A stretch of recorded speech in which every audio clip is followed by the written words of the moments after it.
What's up, everybody? Today on the road to trigonometry, we're going to be studying reference and coterminal angles.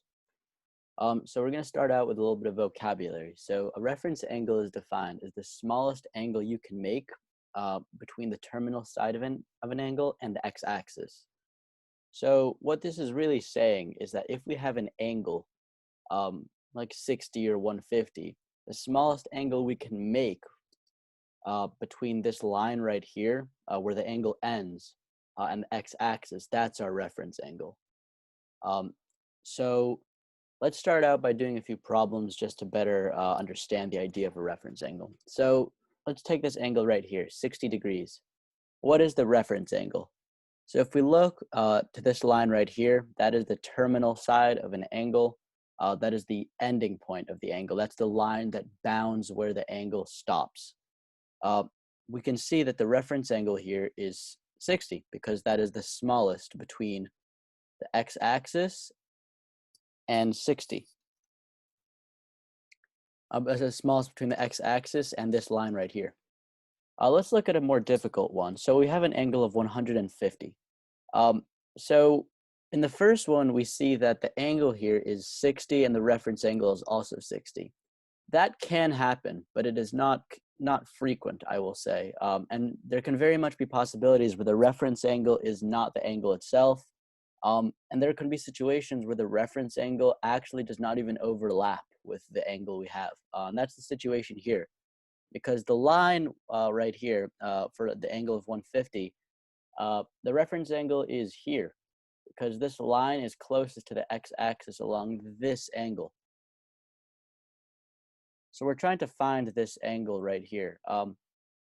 And we can do this by using the supplementary property of 150 and this angle, because we know that the little question mark we have that represents the reference angle's length, or not length, measure rather, plus 150 gives us 180, which leads us to, excuse me, let me clean up this 150 and 180. This leads us to a reference angle length of 30 degrees, which I'll circle. And now we go here, where we have a negative angle measure. So this is very possible. A lot of people are surprised that you can go backwards because it seems weird to have a negative angle measure. But it is very real. You have to keep your eyes out for that. And you're looking for the reference angle. So again, the reference angle here is going to be between this line and the x-axis. So it is going to overlap with the angle of negative 210. And to calculate this, we see that this whole thing is negative 210. Really, we can work with the absolute value here because the reference angle is going to be is always going to be positive or 0. So we have 210 minus 180. That is going to give us a 30-degree reference angle. Just for the sake of consistency, I'll go back to this one and write 60 degrees as the reference angle for this one as well.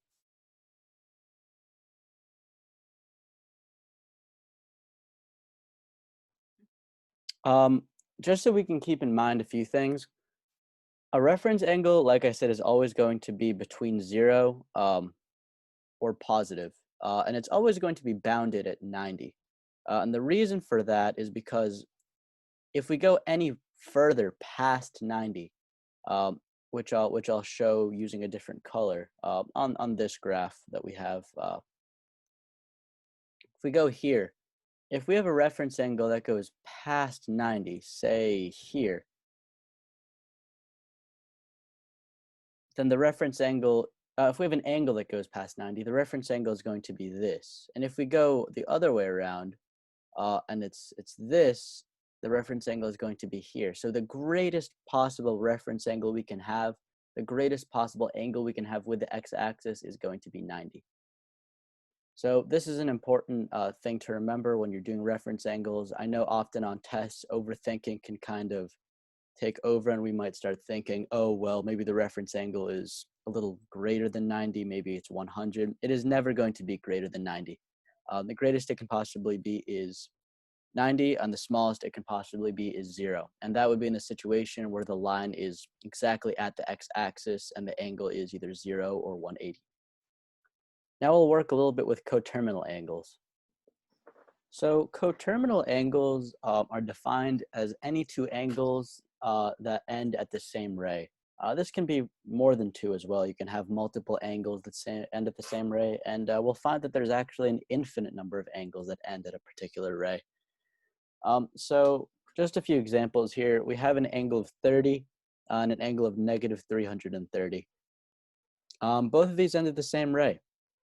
As you can tell, the 30 goes here, and since the entire angle measure of a circle of this graph is 360, going around negative 330 is the same as going up 30.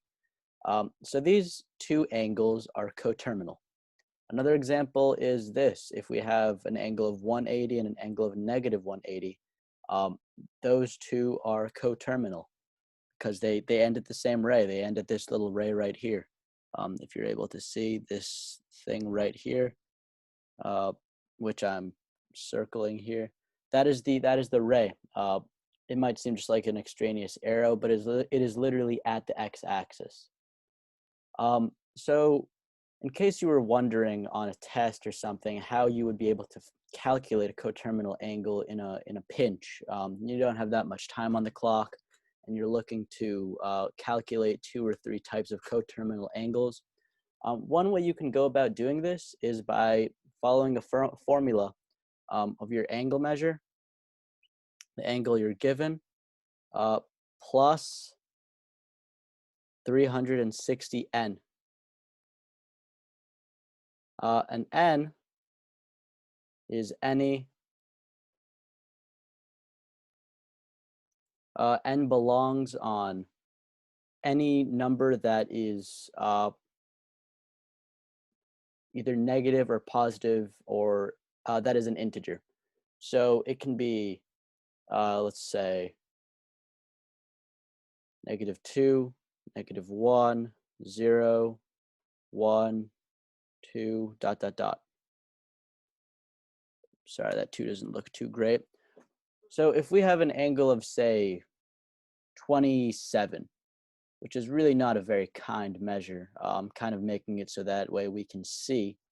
If we have an angle measure of 27, and we're looking for 2 coterminal angles, one that's negative and one that's positive, what we can do is that first we go ahead into our calculator and do 27 plus 360 times 1. So we go ahead and we do this and we get that one coterminal angle is 387. That's our first coterminal angle. We will write that above.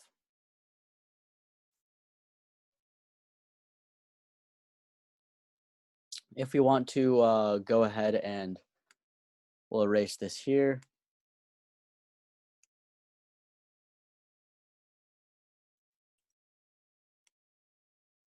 If we want to go ahead and find a negative angle measure, what we can do is that we can go ahead and we can go to making 27 add to 360 times -1, which is really the equivalent of subtracting 360. This is going to give us a value of negative 333. And if we actually want to go ahead and see this, I'll make it so we can see. If we're going negative 333 degrees around, we'll go around here. And that is going to give us negative 333.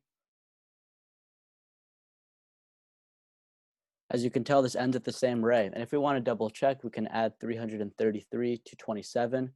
And we can see that the 7 and the 3 go to make a 10. And that adds to the current value of 330 plus 20 plus 10 comes out to 60. So 333 works. Next thing we're going to do, excuse me, let me get my functioning stylus here.